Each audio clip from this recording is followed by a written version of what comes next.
Narcissist people వాళ్ళ personality ఎలా ఉంటది అంటే, వాళ్ళకి వాళ్ళు సెల్ఫ్ డౌట్‌తోనుంటారు. అంటే వాళ్ళ పర్సనాలిటీని వాళ్ళే ఇష్టపడరు. వాళ్ళలో వాళ్ళు చాలా నెగటివిటీస్ ఆర్ డౌన్ పీపుల్ లాగా ఫీల్ అయితారు. అందుకని వేరే వాళ్ళని సప్రెస్ జేసి, వాళ్ళని డౌన్ జేసి, వీళ్ళు హై లాగా ఫీల్ అవ్వడానికి ట్రై జేస్తారు. ఇలాంటి వాళ్ళు మన డే టు డే లైఫ్‌లో చాలానే తగులుతారు. ఫస్ట్ ఇలాంటి వాళ్ళు తగిలితే వాళ్ళకి దూరంగా ఉండడానికి ప్రయత్నించండి.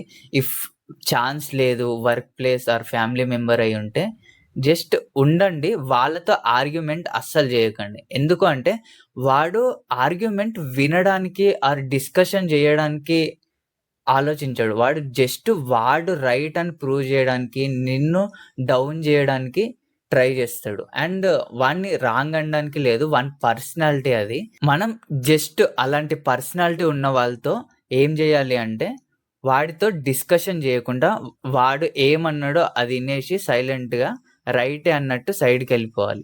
ఆర్ వాడితో రాంగ్ అనో ఆర్ నీకు రైట్ అనిపించిన వర్డ్ వానితో చెప్పినావనుకో, వాడు డిస్కషన్‌కి దారి తీయడు. వాడు గొడవకే దారి తీస్తాడు. వాడు పర్సనల్ అటాక్ చేసుకుంటాడు. నువ్వు టాపిక్ గురించి అడ్రెస్ చేసినావని ఆడస్సలు పట్టించుకోడు. వాడు వాడినన్నాడు అనేసి అది అండర్‌లైన్ చేసుకొని ఇగోకి తీసుకుంటాడు దాన్ని.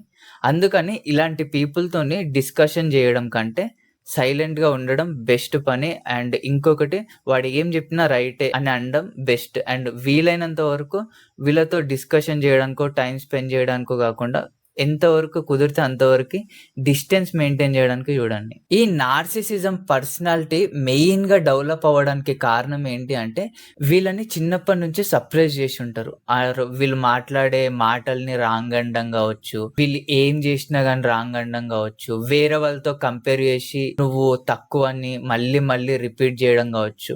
ఇలాంటివొచ్చినప్పుడు వీళ్ళకి ఇన్‌సైడ్ ఇన్‌సెక్యూరిటీ బిల్డ్ అయిపోతది. అరే! నేను ఎలాగైనా ఇప్పుడు తోపని అవతలోళ్ళ దగ్గర ప్రూవ్ చేపించుకోవాలి అనే మైండ్ సెట్ డెవలప్ అయితది మెల్లమెల్లగా. అండ్ ఇంకా వీళ్ళు జస్ట్ ఒక పర్సనాలిటీని రెడీ చేసుకుంటారు.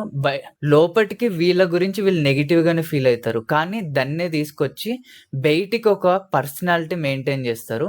ఆ పర్సనాలిటీకి ఏదన్నా అటాక్ అయితుంది అన్నప్పుడు వీడు రైట్ ఆర్ రాంగ్ ఏం ఆలోచించడు. జస్ట్ ఇగోకి తీసుకొని అవతలోన్ని డౌన్ జేయడమే వీడి మెయిన్ ఎజెండా ఉంటది. వీళ్ళలో మెయిన్‌గా ఎంపతి ఉండదు. ఏంటి అంటే ఎప్పుడైనా మనం వేరే పర్సన్‌ని హర్ట్ జేయాలి అంటే ఎందుకు ఆలోచిస్తాం? ఎందుకు అంటే మనం అలాంటి థింగ్స్ ఎక్స్‌పీరియన్స్ జేసినాం గదా! ఇది అంటే మనం హర్ట్ అయితాం గాబట్టి మనం అవతలోన్ని అనొద్దు అనేసి ఆలోచిస్తాం గదా! ఈ ఎంపతి వాళ్ళలో ఉండదు. మెయిన్‌గా ఇలాంటి వాళ్ళు చేంజ్ అవ్వాలి అంటే జస్ట్ ఎంపతి డెవలప్ జేసుకోవాలి. అంటే జస్ట్ థాట్స్ నేనెందుకిలా అంటున్నా? అనడం వల్ల ఏం ఎఫెక్ట్ అయితది? ఒకవేళ నెక్స్ట్ టైమ్ వచ్చినప్పుడు దీని కోసం అలాంటి థాట్‌ని ఎలా ఆపుకోవచ్చు? మెయిన్‌గా ఏంటి అంటే నేను ఒకటి అంటున్నా. వేరోడు నన్ను ఇదే అన్నప్పుడు నేను ఎలా రియాక్ట్ అయితున్నా? నాకు ఎలా అనిపిచ్చింది? అని ఇలా ఎంపథెటిక్‌గా ఆలోచించినప్పుడు వీళ్ళు రిపీటెడ్‌గా వీళ్ళలో కొంచెం మార్పు రావచ్చు. ఆర్ ఇంకోటేంటి అంటే వీళ్ళకి ట్రామా ఎంత గట్టిగా తగిలింది? అది గూడా మ్యాటర్ అయ్యి ఉంటది. అంటే వీళ్ళని ఎంత డౌన్‌గా జూషినరు? స్కేల్ ఏ లెవెల్‌లో ఉన్నాడు వీడు? మీడియం లెవెల్‌లో ఉండా? హై లెవెల్‌లో ఉండా? అనే దాన్ని బట్టి ఉంటది. అండ్ వీడు నార్మల్‌గానే జస్ట్ వీడిది ఈగోయిస్టిక్‌గా వీడిని వీడు ప్రూవ్ చేసుకోవాలి అనుకుంటున్నాం అంటే, ఇలాంటి వాళ్ళు జస్ట్ ఎంపతిగా అవతల వీడు ఎలాంటి విషయాలకి ఎఫెక్ట్ అయితుండో ఆ విషయాల మీద ఫోకస్ చేస్తే నెక్స్ట్ టైమ్ వీడు వేరే వాళ్ళని హర్ట్ చేయడం ఆలోచించడు.